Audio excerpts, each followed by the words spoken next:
Farley, lift your hands. Did you call? Yeah. Step outside, step outside. That's 81-year-old Reginald McLaren. He just lost his whole family. Police department, so no! Police department! Garbage cans. Is there anybody in there? Yeah. It's like at least one confirmed so far. Two. You have two of them? There's two. You want that one too? Yeah. Nothing about this crime scene made sense. The more investigators looked, the stranger it became. So, real quick, we're walking down the guy who called. Okay. They're in garbage cans inside the room. To be 100% honest with you, mom and daughter are deceased.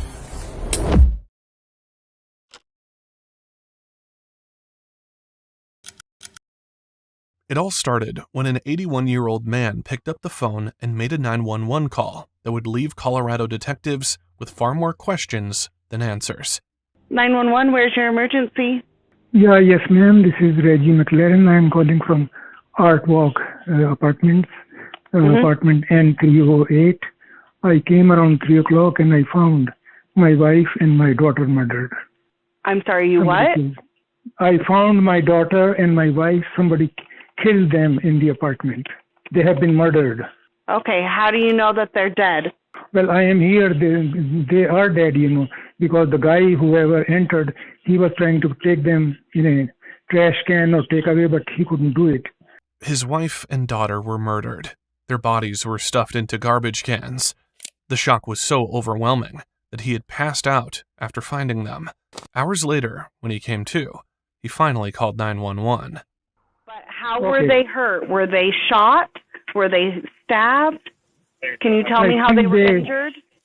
They were stabbed. Not stabbed, somebody used a hammer or... I don't know, My daughter's purse, their IDs were gone. All the things are all upside down, Within seconds, dispatch flooded the call with officers.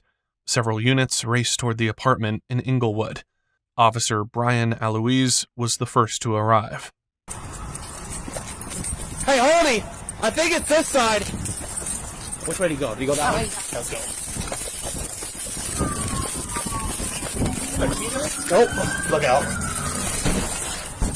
What room are we going to? North.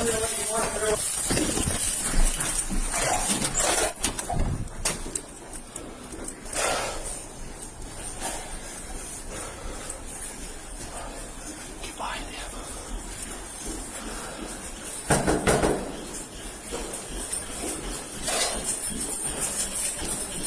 205 confirming in the Nancy tonight.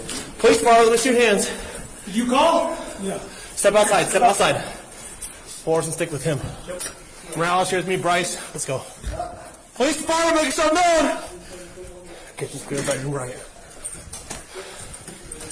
Bryce with me. The apartment looked organized at first glance, but inside the living room, boxes were stacked everywhere, and furniture and belongings had been moved around. Something wasn't right. Clear. Clear.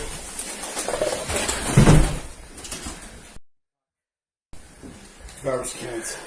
Is there anybody in there? Yeah. Oh, Jesus. Then officers found 2 full-size garbage cans. Both were filled with human remains. It's like at least one confirmed so far. 2. You have 2 of them? There's 2. You want that one too? Yeah. The bodies had been cut apart and packed into heavy-duty trash bags. It was immediately clear there was no chance either victim had survived. Tell medics I only want one medic in the apartment for pronouncement. I don't want all trampling in here. You send them up, though. The apartment quickly filled with officers. Once the scene was secured, everyone not involved in processing evidence was ordered outside. Who's the guy who just came out of here? That's the wife or the husband and dad. So husband found wife and daughter. The man in the house is 83-year-old Reginald McLaren. As officers escorted him out, they were briefed about one particular thing about him. During the 911 call, Reginald said he knew who had done this. Does he have suspect info? He says he does, yes. Do they live here? He says he thinks this is his nephews, so they're in gangs. And okay. Yeah, so I'll get all. Do they live here? Do they live at your apartment? No. Okay. According to Reginald, 2 of his nephews were responsible. He told detectives they were involved with a gang. We got a quick suspect info. Not on site here. Possibly used to live near the station on Jefferson. None that we're aware of here in the apartment complex. Sounds like they're. I'll meet with you if I get back up. Okay. Just one of us. He just wants one for pronouncements. Yeah. Can we get info from you? I don't have any yet. Nothing? Okay. So, real quick, we're walking down the guy who called. Okay. They're in garbage cans inside the room. Okay. Meanwhile, crime scene investigators got to work upstairs. Any indication of? I didn't look back. Banner? No, no. Like where it happened at. No, and that's what I'm trying to see. I mean, this one here is, she's bloodied. Instead, they noticed white marks. Someone had tried to clean the apartment. That's fine. You know, this looks like a lot of blood right here, doesn't it? Yeah, oh yeah. Yeah, and see the sheets, they cleaned up. Then, they found blood splatter in the living room. There's a bunch of towels and stuff on this one. Okay. And she is absolutely drenched in blood, and there's blood. See that? I mean, it's all on her shoe, and yeah, but it's, I mean, there's yeah, and there's spatter over here. yeah, yeah, all over this box over here too. All right. Everything pointed to the attack happening right there in the living room. Sounds like husband came home, finds his wife and daughter deceased. They both have been shoved into a trash can apiece. So it looks like, by all appearances, it looked like whoever did this was trying to put the bodies in the trash can and take them wherever. Husband seems to think he knows who did it. We're trying to talk with him. He's pretty shook up, obviously. Whoever did this had gone to great lengths to hide what happened. Detectives knew they were dealing with someone dangerous, and they needed to find them fast. Do you know if they have surveillance in the building anywhere? They don't. They do. No. The sofa's covered in blood. The back. Oh yeah, I saw that. Yeah, I saw that, and if you look like underneath those bed sheets and stuff, that pillow's covered in blood, and it looks like they probably are hiding something underneath there as well. So, just for our safety, I asked where the suspects, do they live here? That's fine. I asked where, and he said they might be at 780 West Jefferson by the station. They're all gangbangers according to him. Reginald gave officers the address where his nephews lived, but they weren't expecting to find them there. With no surveillance camera system in the building, detectives started knocking on doors instead. Maybe the surrounding apartment, so that apartment right there, see if they heard or saw anything. I don't know if there's an apartment on the side or if there's just As officers worked the scene, the neighbor from Unit 307 stepped into the hallway. So do you know these guys very well? That's Kumari McGill. She had lived there for 2 years. The McLarens had moved in about 6 months before her. The neighbors that were there, there's an older gentleman and an older woman with a... Yeah, like they look like Middle Eastern? Yeah. Okay. Daughter. Oh, daughter, yes. Yeah. Okay, yeah. I see them all the time. They seem fairly friendly. They speak, well, the guy speaks, the woman not so much. The older woman was 70-year-old Bethany McLaren, also known by her Nepalese name, Pavitra. Born in India, she served as a nurse in the Indian Army and rose to the rank of captain. In 1986, she married Reginald, and the couple eventually settled in Denver. Neighbors remembered them as friendly, even if Bethany mostly kept to herself. It seemed like they just kind of come in and out. I think he works at an RTD or like the light rail or something like that. He always has a uniform on. The RTD or the light rail stuff? Okay. Light rail stuff. Reginald did wear a uniform, but he didn't work for the light rail. In fact, he also worked in the medical field like Bethany. At times they cook things, and so they kind of think they have to air out their apartment at times. Yeah, that's what your other neighbor said. Like they leave their door open and you can smell it. Smell it and stuff. Okay. If you're worried about them or something's going on with them, you may want to talk to the neighbor as well. They're in M306. One neighbor knew Reginald better than anyone else. His name was Will Payton. Yeah, I hope they're okay. But Well, to be 100% honest with you, mom and daughter are deceased. And so we're trying to figure out what is going on. So that's why I'm asking you so many. Yeah, okay. Since Reginald had blamed his nephews, detectives wanted to know if Kumari had ever seen them around. That's wild, to be honest, because, I mean, he's been fairly quiet. Like I said, no... Yeah, do you see anybody else coming and going from there? No, it's only seen them 3. Just those 3? Yeah, I know that him and the woman are older, but that daughter doesn't seem that old. The daughter was 35-year-old Ruth Jennifer McLaren. She lived with cerebral palsy and epilepsy, but she refused to let those conditions define her. She was studying criminal justice and hoped to build a career in law. Less than 10 minutes later, Kumari found Will Payton and brought him to the officers. Just go and get him. Oh, yeah. Are you Will? Yeah. All right, Will. Reginald had come to him just days earlier with an unusual request. He came over to me the other day while I was smoking in the garage, and he was like, can you do me a favor? We're moving out on Saturday. And I was like, okay. And then he was like, if it's after hours, can I drop off the keys to you? And I was like, okay. I told him my apartment number. That explained why the apartment was packed with boxes, but Reginald never came to drop off the keys like he had promised. And he said he was going overseas, but he was going to come back. Like I'm as in singular? Yeah, the team singular and things like that. So. Okay. Will also remembered Reginald saying he was going abroad. At the time, it sounded normal. Now, after learning what police had found inside that apartment, those words took on a very different meaning. Detectives planned to interview Reginald at the station, but on the way there, he developed chest pains. He also said he had fainted after finding his wife and daughter. Officers took him to the hospital, and detectives met him there. His hands were fine, but there was blood on his shoes and on his pants. Officers didn't see blood on the apartment floor when they arrived. So how had it ended up on Reginald's clothes? But you weren't hurt at all? Yeah, you weren't hurt at all? No, I wasn't hurt. Okay. I heard that you passed out, Oh, yeah. but you didn't hit your head or nothing like that, or? I have no idea. Okay. I might have hit, but... We'll take some pictures real quick just to make sure, okay? Reginald wasn't under arrest, but he was now part of the investigation. At 81 years old, carrying out a crime like this seemed unlikely. Back at the apartment building, officers were still moving through the hallway when another neighbor stepped outside. Everything's okay. Talk about it really quick. Just see it. Yeah, can I come in? Yeah, please come in. How are you guys? Good, how are you? That's Corey. She lived directly across from the McLarens. Did you guys hear anything? No. And they're supposed to be moving soon, they told me. They're super nice. The building manager confirmed the McLarens were supposed to move out the very next day. So they were on notice to move out this weekend as well. And that was my understanding, is they were supposed to be out tonight or today or something. Corey had seen Reginald only a few hours earlier, around 3:55 p.m.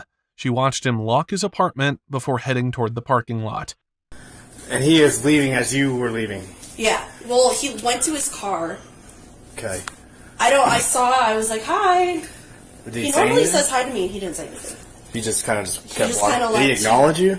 He said hi and then kept walking. Normally he'll stop and chat with me. Okay. So he locked his door and then he came. Yeah, and then he went to the parking lot, and while I was going in the parking lot, he walked past me and didn't say anything and then came back. It was only a quick walk to the parking lot, yet Reginald still locked the apartment behind him. So he came back before you left for the liquor Yeah. store? Mm-hmm. So that was around 3:55. Mm-hmm. You left, you saw him. Yep. You said hi. He kind of just said hi and just kept going. Yeah, and he had locked his apartment and then went back. Okay. Which I thought was kind of weird, because then I was like, oh, he's probably leaving. That's why I saw you guys out there. I was like, I need to go talk to you guys. Yeah, absolutely. Is everything okay? No. Okay. Corey said the last time she saw Bethany and Ruth was March 12th. That made it the last confirmed sighting of either woman, 13 days before the 911 call. She also noticed Reginald had been acting differently in the days leading up to it. And I was like, he's not talking a lot. So he was a little quiet? Well, yeah. Not as chatty as he has been before. Corey didn't realize it yet, but what she had just shared would become one of the first major breaks in the investigation. We need to find his car. Good. We need to find a car? We need to find a car. Why? Around 3:55 today, she was going to the store. She saw him walk to the car. He had locked the door, walked to the car.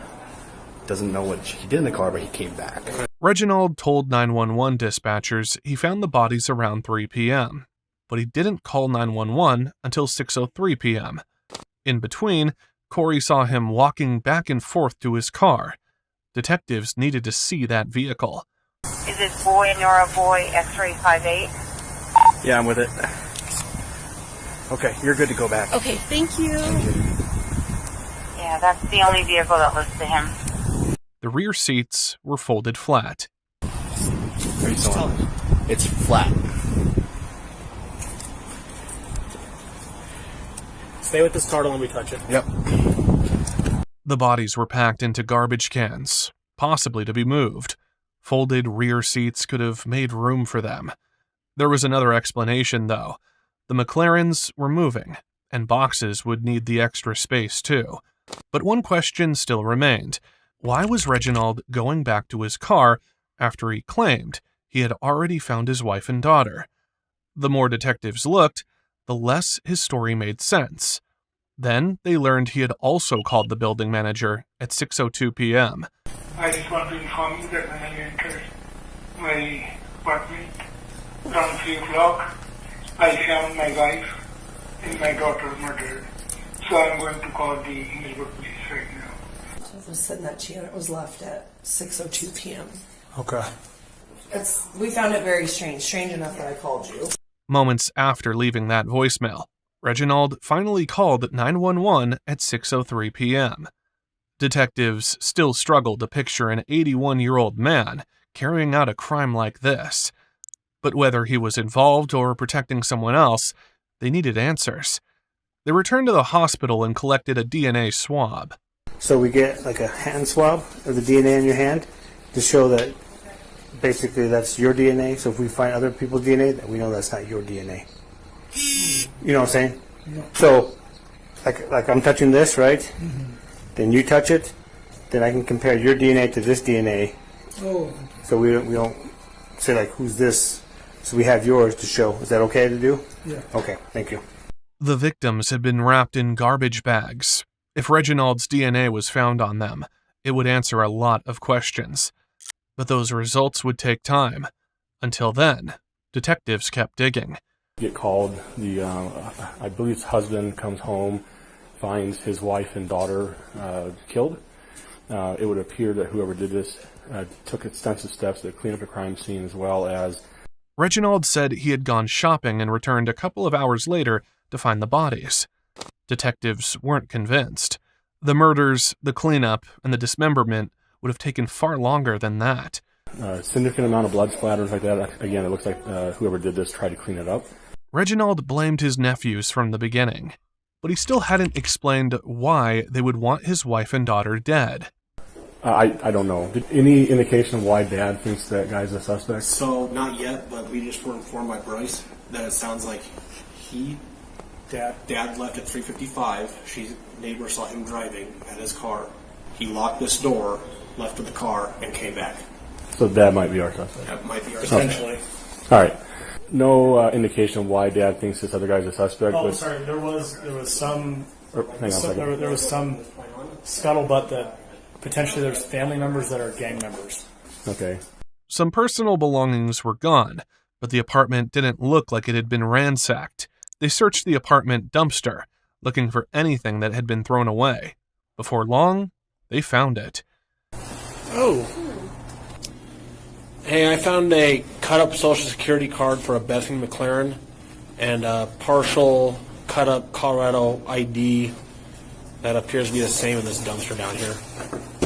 Inside the dumpster were Bethany's and Ruth's Social Security cards, along with their credit cards, all cut into small pieces. Back inside the apartment, investigators noticed another detail. It looks like they either purchased or found two large trash cans, and a body is stuffed in either one of them. So there's one body in each of the trash cans. The garbage cans looked brand new. Even the wheels showed almost no signs of use. And then when he came home, obviously he unlocks it and finds it. So there's no signs of forced entry. We found Dad's car in the back parking lot up here. I have Bryce Allen sitting on it. It's an SUV, and the back seats are all folded down, so it's really flat in the back. The reason why that's important is because each body is stuffed into a trash can, and the trash cans appear to be brand new. And there's no scuff marks on the wheels, so that would lead me to believe that both trash cans have been recently purchased. Everything pointed toward Reginald, but detectives still needed proof. I wonder if it's worth a shot. I was going to go over to have somebody go to Walmart and see if they purchased 2 large trash cans. Those trash cans are pretty brand new to me. Are they? Well, the wheels almost really scuffed up. You could send some over to Walmart and see if they got the same brand. Yeah, these are brand new. Yeah, that's what I'm saying. They look brand new to me. And there's no dirt on them. There's no scuff marks. That's just water damage from them sitting stacked up with on them, I would think. Investigators checked surveillance at the nearest Walmart, hoping to find whoever bought the trash cans. But neither Reginald nor anyone else appeared buying that exact model. With no cameras inside the building, detectives looked for private security systems.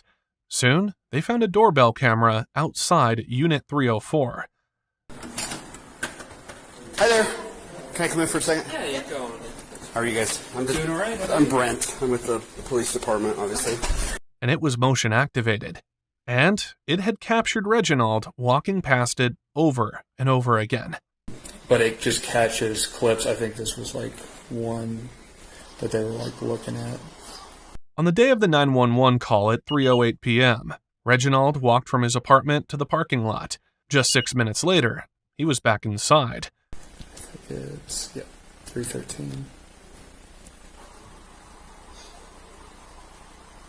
But detectives pulled every clip they could find and rewound the footage all the way back to March 9th. At 3:47 p.m., Reginald was seen dragging 2 large garbage cans into the apartment. That was 16 days before the 911 call. For detectives, the timeline was finally starting to make sense. Earlier that same day, at 12:44 p.m., Reginald left the apartment alone, got into his car, and drove away. He wasn't headed to Walmart. He drove straight to Home Depot, arriving at 1:38 p.m. in his white Toyota RAV4. Security cameras followed him as he walked inside wearing a cap and a face mask. He didn't wander through the store. He went straight to the largest trash cans.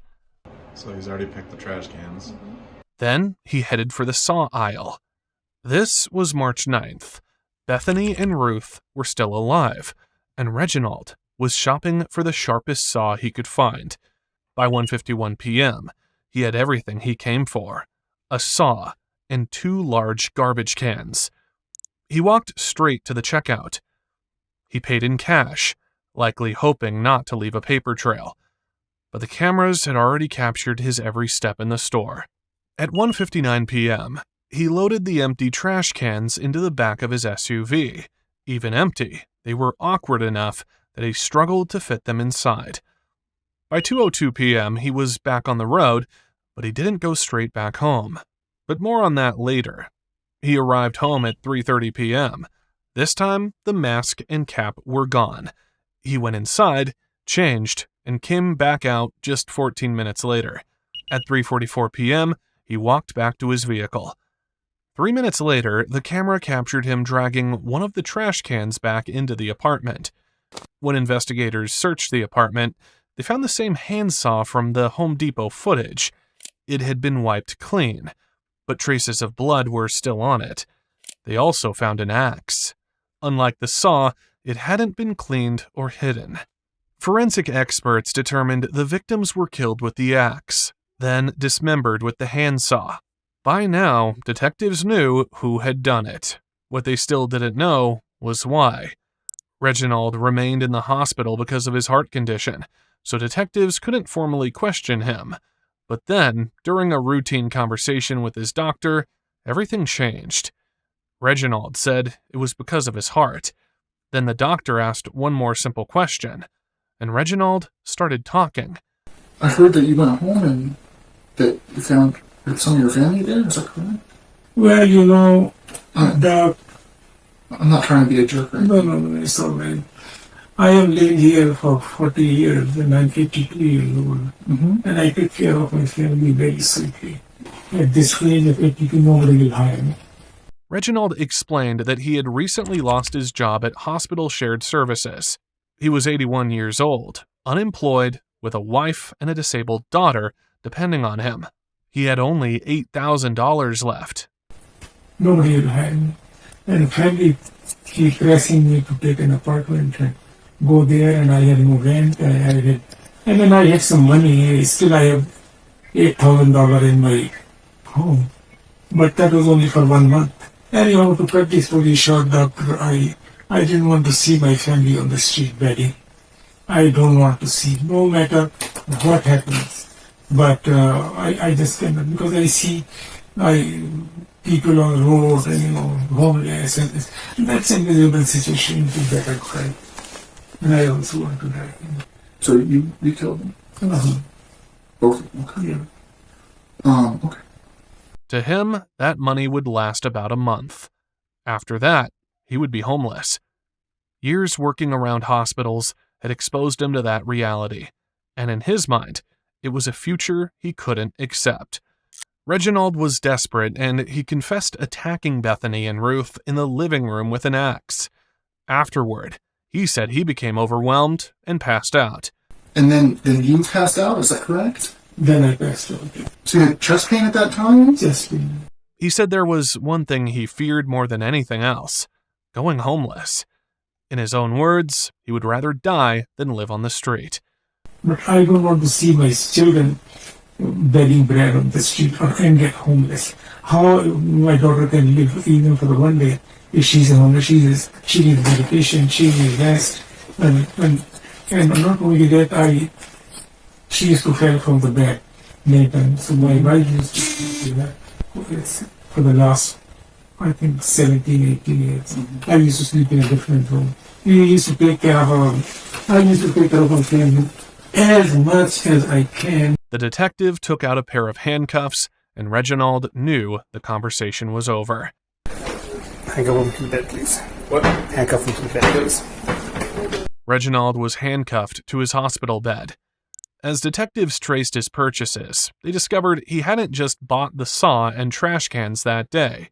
He had also bought the axe from Harbor Freight. Yeah. Sweet. All right. Yeah. So hopefully I can find a transaction that has both of those. Not only that, he also bought a 2-gallon gas can. Weeks before the murders, Reginald had already begun buying the tools he would need. Detectives believe he intended to place the bodies in the trash cans, load them into his SUV, and dispose of them somewhere else. The gas can may have been part of that plan, but one problem changed everything. He couldn't move the heavy trash cans by himself, so he abandoned that plan and tried to stage a robbery instead. He removed valuables, cut up credit cards, cleaned the apartment, and blamed his nephews. Reginald McLaren never expressed remorse for killing his wife and daughter. He told investigators he believed they were in a better place. In June 2024, a jury found Reginald guilty on every charge, including 2 counts of first-degree murder, tampering with deceased human remains, and false reporting. A month later, he was sentenced to 2 consecutive life sentences without the possibility of parole. If you found this case as shocking as we did, don't forget to subscribe for more real police investigations and true crime stories, told step by step through the evidence. Thanks for watching, and we'll see you in the next case.